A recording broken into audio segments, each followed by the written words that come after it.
Bradford Wise agarrou o pulso dela e disse que ela deveria encarar aquilo como um elogio. Naomi Aldred estava a carregar uma bandeja com cestos de pão quando ele se estendeu. Sentiu o aperto antes de ver a mão dele. Firme, deliberado, o tipo de aperto que não era acidental. Ela pousou a bandeja na superfície mais próxima. Pediu-lhe, clara e sem raiva, que por favor a largasse. Ele não o fez. O que aconteceu nos 4 segundos seguintes foi o produto de 12 anos de memória muscular, uma tia muito paciente e o tipo específico de calma que chega quando o medo já não tem mais espaço para crescer. Naomi deslocou o peso, encontrou o eixo do aperto dele e redirecionou.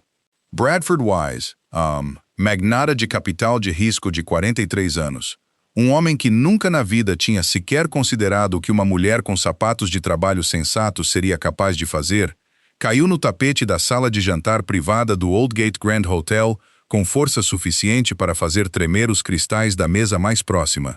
A sala ficou completamente em silêncio. Cada convidado, cada empregado de mesa, cada assistente que orbitava o jantar como satélites ansiosos, parou. O copo de champanhe de alguém pairava no ar, suspenso entre a mesa e uma boca que se tinha esquecido de fechar. Então, da extremidade oposta da sala, atrás da divisória de vidro fosco que separava a suíte VIP do ala de conferências privada, um homem que Naomi não conhecia e não conseguia ver, observava sem piscar. Não pegou no telemóvel. Não chamou o seu assistente. Simplesmente pousou o copo de água, juntou as mãos na mesa e permitiu-se a mais lenta e silenciosa expiração. Leandro Starr tinha visto muitas coisas na vida que o surpreenderam. Esta não foi uma delas. Foi, no entanto, a primeira vez em memória recente que algo o impressionou genuinamente. Naomi Aldred não esperava estar naquela sala de jantar naquela noite. Ela era uma contabilista, especificamente a contadora sênior de receitas para a divisão de restaurantes da Aldgate Grande. Um facto que a manteve agradavelmente afastada das operações de cara para o público do hotel durante 6 dos 7 anos em que lá trabalhou. Ela conhecia o hotel através dos seus números. Percentagens de custo de alimentos, rácios de mão de obra, resumos trimestrais de lucros e perdas. Ela sentia-se confortável com números. Os números não lhe agarravam o pulso. Mas 3 empregados de mesa tinham faltado na mesma noite de um jantar VIP privado para 12 dos executivos mais influentes da cidade. E Diana Telfer, a gerente-geral do hotel, uma mulher cuja compostura era tão perfeitamente mantida que parecia ter sido fabricada em vez de criada, apareceu na porta do escritório de contabilidade às 18h15, com a expressão de alguém a fazer um cálculo que não gostava. "Preciso de um corpo quente que saiba carregar uma bandeja", disse Diana. Naomi olhou para o seu ecrã. "Estou no meio da reconciliação trimestral." "Isso pode esperar. Os ficheiros estão abertos." "Naomi." Ela fechou o portátil. Trocou-se para o uniforme preto suplente guardado no cacifo dos funcionários e desceu, onde a supervisora de catering lhe entregou uma bandeja e explicou as atribuições das mesas com a velocidade de alguém já na 3ª repetição das mesmas instruções. Naomi era boa a absorver informação rapidamente. Sempre fora boa em padrões. Era por isso que era boa no seu trabalho. Memorizou a planta das mesas em 4 minutos e passou as próximas 2 horas a mover-se pela sala de jantar com a eficiência silenciosa de quem fazia exatamente aquilo em vez de resolver discrepâncias de auditoria toda a sua carreira. Bradford Wise estava na mesa 1. Chegara 20 minutos atrasado e imediatamente fez disso um problema para todos. Mandara o seu vinho de volta. Mudou o seu pedido de vinho 2 vezes.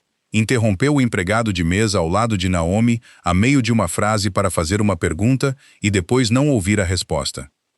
Ela notou-o da maneira que notava tudo o que catalogava, arquivava e largava em grande parte. Ele não era o seu problema. Ela estava ali para carregar pão e encher copos e voltar para a sua folha de cálculo assim que a cozinha fechasse. Ela não tinha previsto que ele lhe agarrasse o pulso na sua 3ª passagem pela sua cadeira. "Estiveste a evitar o meu lado da mesa", disse ele. Ela não tinha. Ela estava a seguir a rotação. "Posso trazer-lhe algo, senhor? Podes ficar quieta por 5 segundos." Os seus dedos apertaram. Estou a tentar ter uma conversa. Preciso de voltar ao serviço. Por favor, larga-me. Ele sorriu-lhe da maneira que as pessoas sorriem quando já decidiram o resultado. Relaxa. Estou a prestar atenção em ti. Devias ficar satisfeita. Ela disse-o mais uma vez sem levantar a voz. Por favor, larga-me. Ele não o fez. E então, o tapete subiu para o encontrar. O barulho que Bradford fez ao cair foi principalmente dignidade ferida. Ellie não se magoou gravemente. Fisicamente estava bem, o que era mais do que merecia e exatamente o que Naomi tinha pretendido. A sua tia tinha sido muito específica sobre isso. O objetivo não era o dano. O objetivo era a distância. Ela deu um passo atrás imediatamente. Não o perseguiu. Não o voltou a atingir. Simplesmente criou espaço suficiente entre eles para respirar. A sala explodiu meio segundo depois. Vozes sobrepostas, cadeiras a arrastar, dois dos associados de Bradford a levantar-se das suas cadeiras, com expressões que ainda não tinham decidido o que eram. Bradford já se estava a levantar, o rosto vermelho, o casaco do fato torcido. Assaltaste-me, disse ele. Depois mais alto, quando ninguém concordou imediatamente, ela assaltou-me. A voz de Naomi era firme. Pedi-lhe que se largasse. Puseste as mãos num convidado. Tu puseste as tuas mãos em mim primeiro. A distinção instalou-se na sala como um peso a cair na água. Vários dos convidados do jantar tinham estado a observar a troca muito antes da confrontação real. Uma mulher idosa, perto da extremidade oposta da mesa, já tinha pegado no telemóvel. Não para gravar a queda, mas porque tinha notado o aperto dele no pulso de Naomi um tempo antes e estava a decidir se dizia algo. A segurança chegou em menos de 2 minutos. A polícia foi chamada 4 minutos depois disso. Todos começaram a dar declarações em direções ligeiramente diferentes. Naomi ficou perto da aparador que continha as roupas de cama suplentes, esfregando o interior do pulso onde as marcas vermelhas já estavam a aparecer, e pensou no seu portátil. Tinha deixado a reconciliação a meio. O ficheiro de receitas trimestrais estava aberto. Se salvasse incorretamente automaticamente, perderia 40 minutos de trabalho no cronograma de depreciação. Uma das supervisoras de catering apareceu ao seu lado. Naomi, estás bem? Estou bem. Uma pausa. Alguém trancou o escritório de contabilidade? A supervisora olhou para ela. O quê? O escritório. Deixei-o destrancado. O meu portátil estava aberto. Acabaste de atirar um homem ao chão. Eu sei. O portátil também é uma preocupação. As supervisoras piscaram os olhos 3 vezes em rápida sucessão. De 2 mesas de distância, uma jovem pasteleira que tinha entrado pela porta da cozinha levou a mão à boca para não rir. Naomi, disse a supervisora finalmente, o portátil está bem. Eu tinha o cronograma de depreciação do 3º trimestre aberto. Está tudo bem. Tens a certeza? Vou pessoalmente verificar o teu portátil agora mesmo, se te importas de te sentares. Naomi sentou-se, algo relutantemente. Atrás da divisória de vidro fosco, Leandro Stahl não se tinha movido. O seu assistente, Gabriel, tinha regressado de uma breve chamada telefônica e encontrou a sala de conferências inesperadamente viva com o barulho da suíte adjacente. Olhou para o seu empregador, depois para a divisória, depois de volta. Senhor, consegue-me todas as gravações de segurança desta propriedade. A voz de Leandro não tinha mudado. Era o mesmo tom que usava para pedir café. Todas as câmaras, todos os ângulos, tudo desde o momento em que a sala de jantar abriu hoje à noite. Pegou novamente no seu copo de água. E descobre quem ela é. Gabriel não pediu esclarecimentos sobre quem ela era. Tinha aprendido cedo no seu emprego que a atenção de Leandro Stahl, quando pousava em algo, nunca era geral. Era sempre específica. Saiu para fazer as chamadas. Leandro olhou mais uma vez através do vidro para a mulher agora sentada perto da aparador. Bem direita, mãos cruzadas no colo, parecendo uma pessoa à espera de um autocarro, em vez de alguém que acabara de derrubar um homem poderoso à frente de 12 testemunhas. Ela não parecia triunfante. Não parecia assustada. Parecia, se alguma coisa, ligeiramente inconveniente pela interrupção. A maioria das pessoas, quando se encontram subitamente no centro de exatamente este tipo de incidente, ou desabam ou escalam. Choravam ou exibiam-se, ou lançavam discursos sobre o que tinha acontecido e por que tinham agido corretamente. Eles atuavam. Ela estava sentada tranquilamente, preocupada com um portátil. Leandro decidiu que era a coisa mais reveladora que tinha testemunhado em meses. A polícia foi profissional e minuciosa. Falaram separadamente com Bradford, com Naomi, com 6 convidados diferentes e com a equipa de catering. Pediram acesso ao sistema de segurança do hotel. Bradford tornou-se progressivamente mais barulhento à medida que se tornava claro que gritar não estava a ajudar. Um detetive perguntou-lhe 2 vezes se tinha feito contato físico com a funcionária antes que ela respondesse. Ele respondeu a essa pergunta sem a responder. Naomi deu a sua declaração em 11 frases. Tinha pedido que ele se largasse. Ele não o fez. Ela libertou-se usando uma técnica que aprendera com a sua tia. Não o tinha atingido. Não o tinha perseguido. Tinha dado um passo atrás. Essa era a sequência completa. O detetive que tomou a sua declaração perguntou, no final, se ela queria uma avaliação médica para o seu pulso. Ela olhou para o hematoma que se formava em volta da articulação interna, a maneira como as marcas se apresentavam num padrão de aperto claro, e acenou. Diana Telfer encontrou Naomi no corredor dos funcionários depois, parada sob luzes fluorescentes, com a expressão particular de uma mulher que tinha sobrevivido a algo e não tinha a certeza do que viria a seguir. Senhorita Aldred. A voz de Diana era da sua temperatura medida habitual. Falaremos de manhã. Ok. Está tudo bem? Sim. Uma pausa. A cozinha está trancada? Por quê? A supervisora foi verificar o meu portátil. Quero ter a certeza de que ele trancou o escritório de contabilidade atrás de si. Diana olhou para ela por um longo momento. O escritório está trancado. Ok. Naomi suspirou lentamente. Sentou-se no seu carro na garagem por 20 minutos antes de ir para casa. Não porque tivesse medo. O medo tinha vindo e ido no espaço de 4 segundos e deixado para trás algo mais silencioso. Algo que parecia quase neutralidade. Sentou-se porque precisava de deixar a noite assentar, da maneira que ela sempre deixava dados difíceis assentarem antes de tentar interpretá-los. Os hematomas no seu pulso tinham ficado roxos. Ela traçou-os com o polegar e pensou, involuntariamente, na garagem da sua tia Roslyn. Roslyn Aldred tinha servido 12 anos na Polícia Militar do Exército antes de o seu joelho tomar essa decisão por ela. Tinha 54 anos, 1,60 m de altura, e tinha exatamente zero paciência para o conceito de que a autodefesa era algo para o qual as mulheres precisavam de ser pedidas desculpa antes de serem ensinadas. Naomi tinha 17 anos quando foi pela primeira vez àquela garagem. Não porque quisesse estar lá, mas porque a sua mãe tinha insistido e argumentar exigia mais energia do que assistir. Entrou esperando algo dramático e encontrou a sua tia ao lado de uma mesa dobrável com 2 chávenas de chá, vestindo uma t-shirt desbotada de educação física do exército, parecendo totalmente indiferente. Eu não quero realmente fazer isto, anunciou Naomi. Eu sei, disse Roslyn placidamente. Senta-te, bebe o teu chá, e depois começamos de qualquer maneira. A lição que se seguiu tinha sido quase agressivamente aborrecida.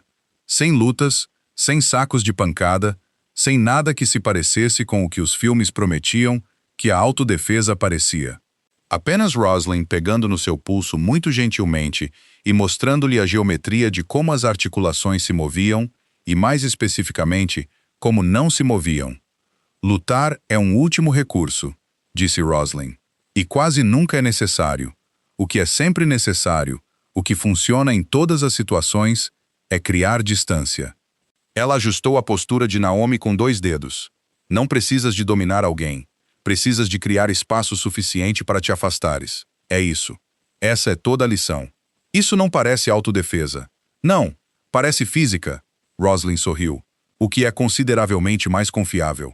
Praticaram o mesmo movimento de libertação de pulso durante 1 hora, depois uma segunda hora, e depois todos os sábados durante 3 anos, até Naomi o conseguir fazer sem pensar, até as suas mãos saberem o movimento como seu cérebro sabia a tabuada de multiplicação, automaticamente, sem pedir permissão primeiro. Nunca esperou usá-lo. Nenhuma vez em 12 anos se aproximara de precisar dele. Sentada na garagem, sentiu algo inesperado mover-se pelo seu peito. Não medo, não raiva, mas gratidão.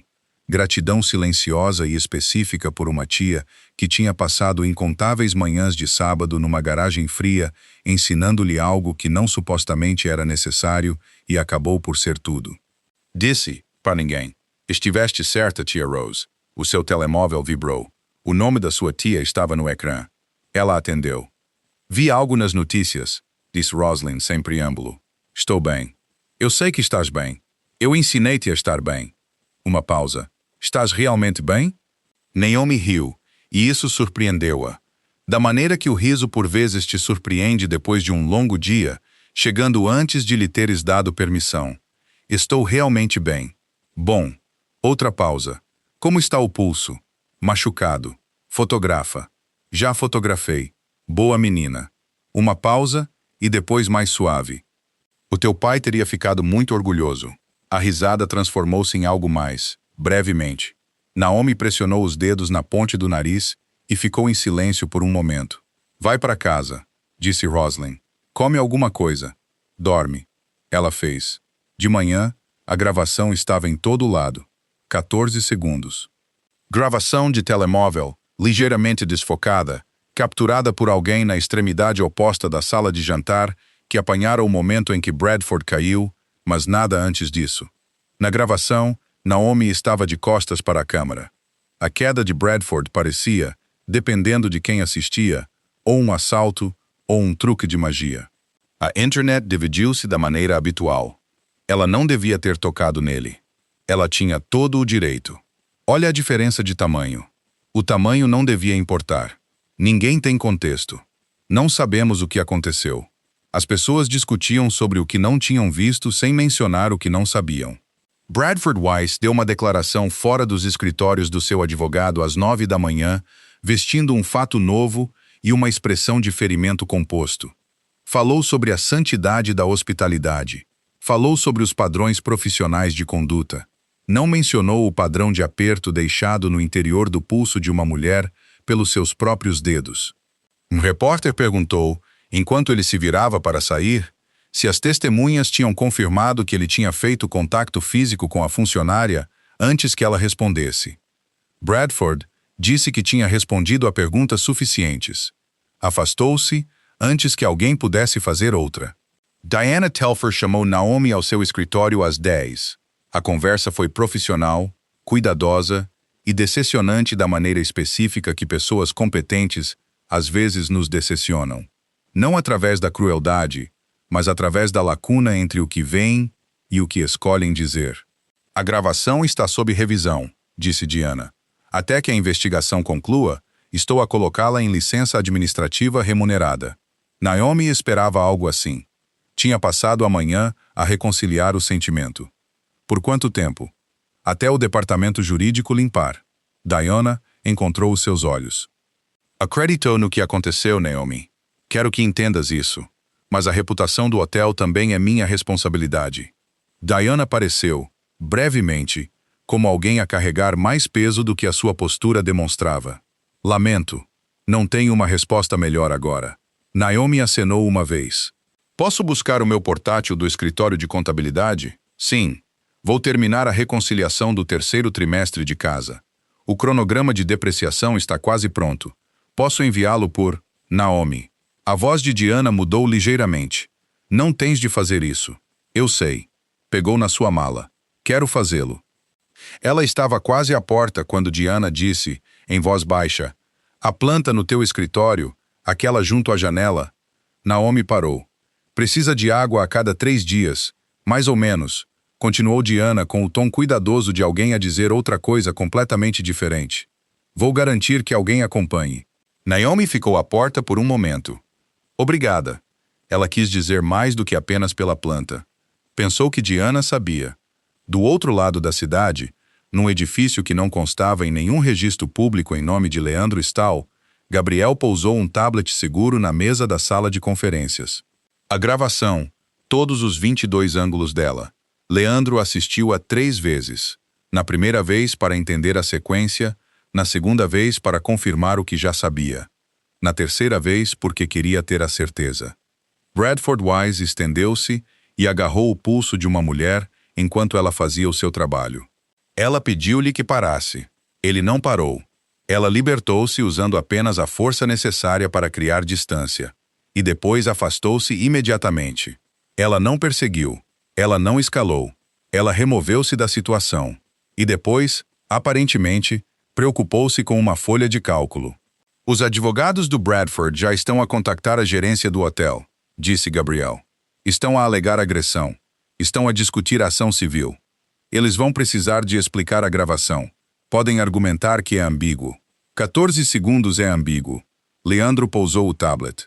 22 ângulos de câmara de 3 sistemas separados são um registro. Olhou para Gabriel. O Oldgate Grand faz parte do portfólio Whitmore. Sim. E quem detém a participação maioritária na Whitmore Hospitality? Gabriel ficou em silêncio por um momento. A sua holding. Chama o conselho. Leandro levantou-se. Esta tarde. A revisão formal aconteceu 3 dias depois. Naomi foi convidada a comparecer, mas não a falar a menos que fosse solicitada. Sentou-se na extremidade de uma longa mesa de conferências e tentou parecer alguém que não estava a calcular silenciosamente a probabilidade de cada resultado possível. Não foi totalmente bem-sucedida. Bradford sentou-se em frente a ela, ainda composto, ainda confiante, ainda com a expressão de um homem que raramente tinha ouvido um não num contexto que importava. O investigador diminuiu as luzes. Assistiram à gravação em ordem, todos os 22 ângulos. Ninguém falou. A sequência era clara. O advogado de Bradford pigarreou quando as luzes se acenderam novamente, o som de um homem a rever a sua estratégia a meio da reunião. Bradford não disse nada. A representante do conselho da empresa-mãe Whitmore, uma mulher silenciosa chamada Hartley, que tinha dito talvez 12 palavras toda a manhã, pousou a sua caneta com um clique pequeno e deliberado. Penso que vimos o suficiente. Foi nesta altura que a porta da sala de conferências se abriu. Leandro Stahl não se anunciou.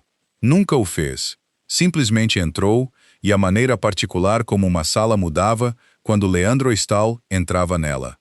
A ligeira recalibração da postura, a respiração coletiva que as pessoas tentavam disfarçar que não tinham dado, disse a Naomi imediatamente que este não era um homem que assistia a reuniões que não tivesse escolhido assistir. Era alto, de fato escuro, com o tipo de quietude que sugeria que nunca se movia sem intenção. Ele não olhava para ninguém especificamente, o que de alguma forma fazia parecer que estava a olhar para todos. Peço desculpa por chegar atrasado, disse ele. Era cortês, e ela entendeu imediata e completamente que também era falso.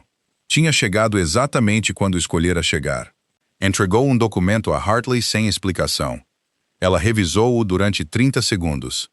A sua expressão mudou de uma forma que Naomi não conseguia interpretar totalmente.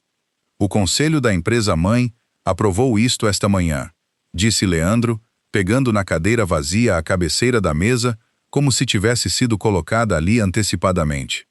Efetivo imediatamente. Ele não levantou a voz, não fez um discurso.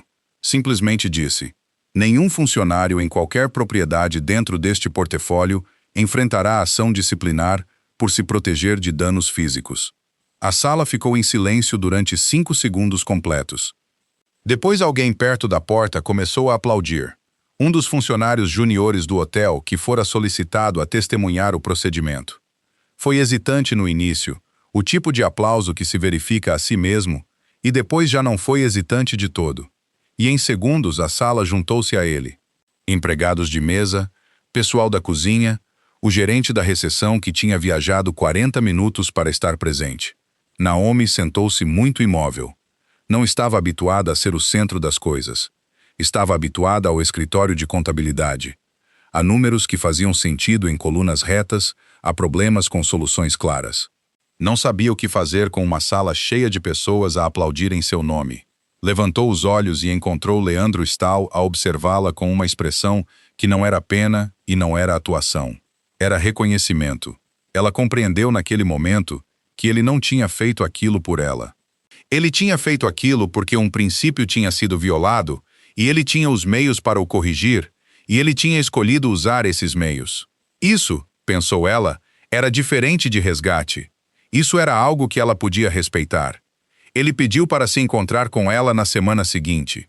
Ela chegou ao seu escritório, um andar num edifício que não tinha nome de hotel acima da porta, com atenção específica de alguém que não sabia se boas notícias poderiam ser seguidas por um tipo diferente de más notícias.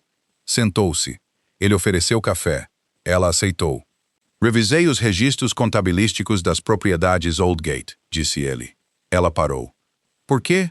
Porque alguém neste portfólio tem vindo a reportar incorretamente as percentagens de custo de alimentos durante 6 trimestres consecutivos, num padrão demasiado consistente para ser um erro.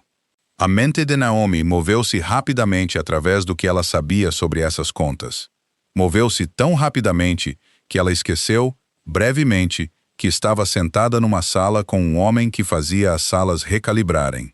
A variação no terceiro trimestre é 14% acima do esperado, disse ela, mais para si mesma do que para ele. Sinalizei-a 2 vezes. Os relatórios voltaram marcados como reconciliados, mas a documentação de reconciliação era...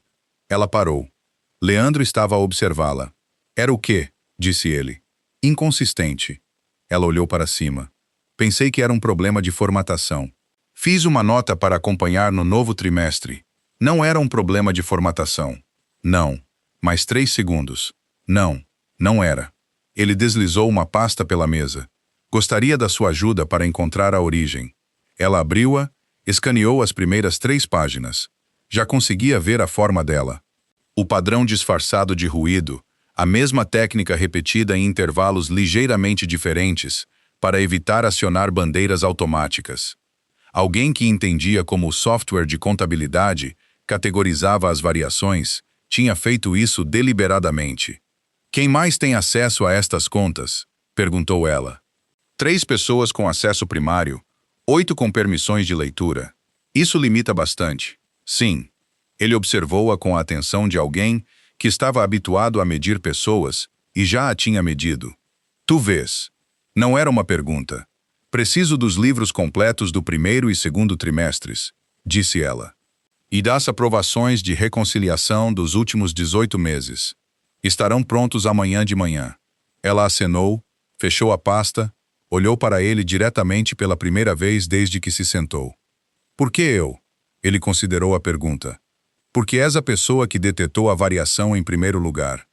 E porque és a única pessoa nessa cadeia de contabilidade que obviamente não era responsável por ela.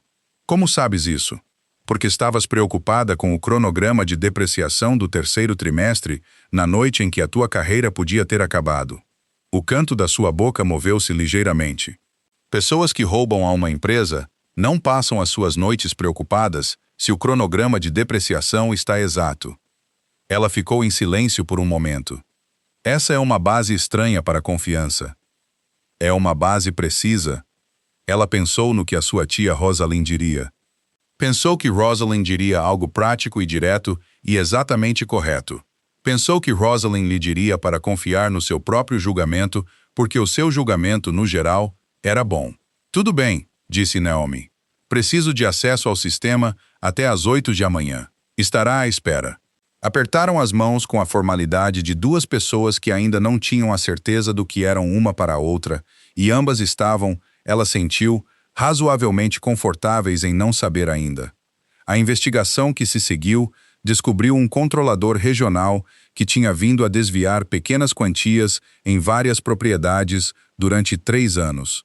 Pequenas o suficiente para evitar bandeiras automáticas, grandes o suficiente para terem totalizado, ao longo de 31 meses, pouco menos de 800 mil euros.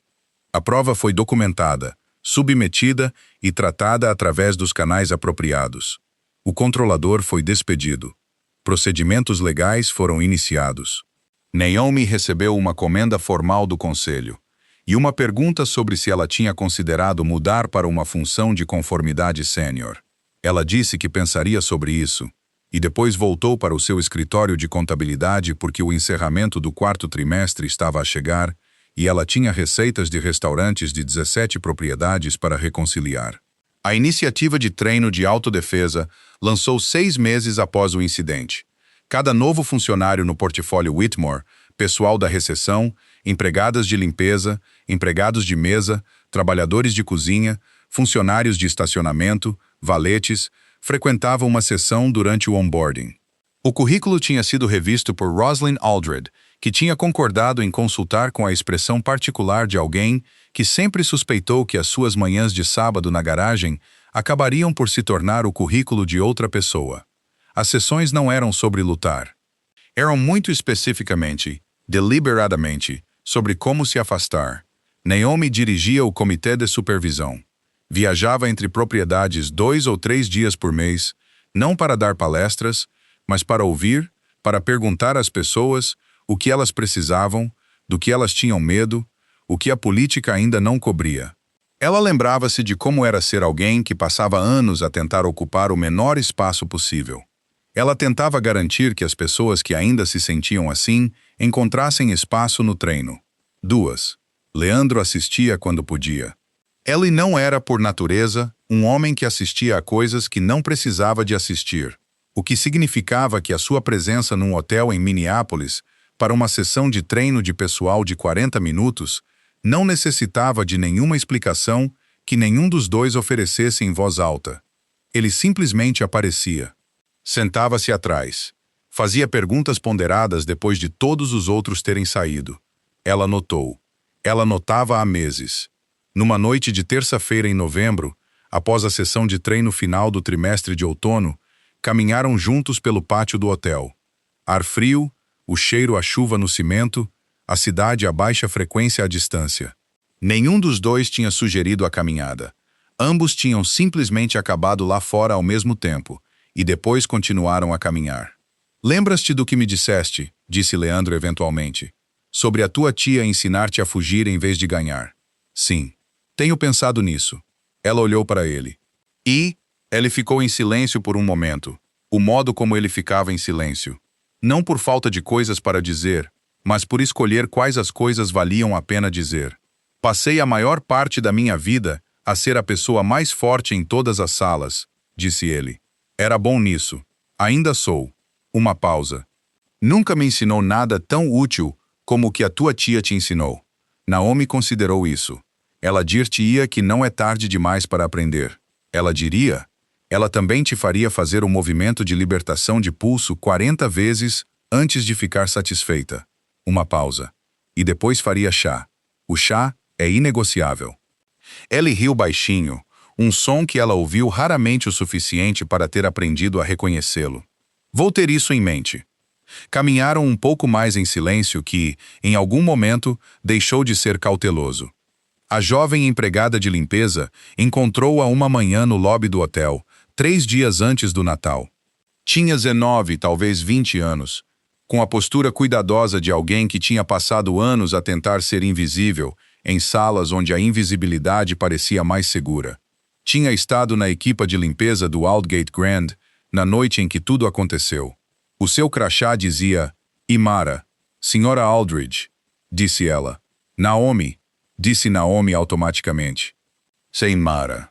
Imara olhou para suas mãos brevemente, depois para cima novamente. Para o treino, a primeira sessão em janeiro. Fico feliz. Imara acenou e depois pareceu estar a decidir algo. Tenho trabalhado em hotéis desde os 17 anos, disse ela. Cada vez que algo acontecia, alguém dizia algo, ou agarrava algo, ou apenas.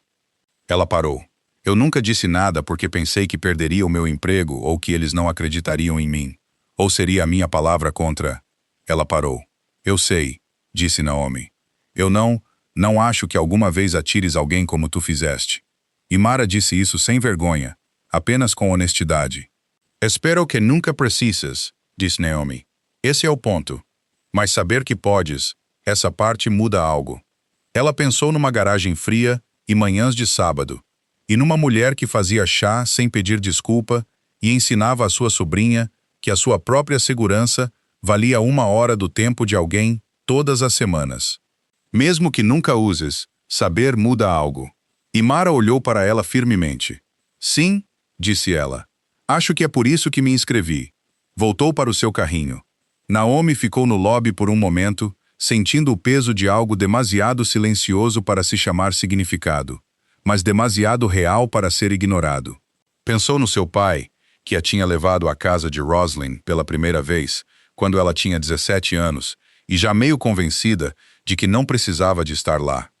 Ele deixara-a, apertou-lhe o ombro uma vez e disse: "Não te trago aqui porque acho que não consegues lidar com as coisas. Trago-te aqui porque nunca deverias ter de lidar com as coisas sozinha." Ela pensou que ele se referia a Roslyn. Ela compreendeu agora que ele se referia a algo mais amplo do que isso.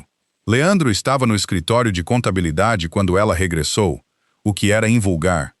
Ele era, por regra, um homem que não entrava em escritórios de contabilidade sem anúncio. Tinha trazido café em copos de papel, o que era menos invulgar do que tinha sido há 3 meses atrás, e mais esperado do que ela antecipara há 6 meses atrás. Ela pegou no café. Sentou-se. Ele sentou-se em frente a ela na cadeira junto à janela, onde a planta com que se preocupara durante 48 horas durante a sua suspensão estava a prosperar no parapeito. "Como está ela?" disse ele, acenando para ela. "A prosperar. Reportei em outubro. Terra Nova. Mencionaste. 2 vezes", concordou ela. Uma vez com mais entusiasmo do que a situação provavelmente justificava.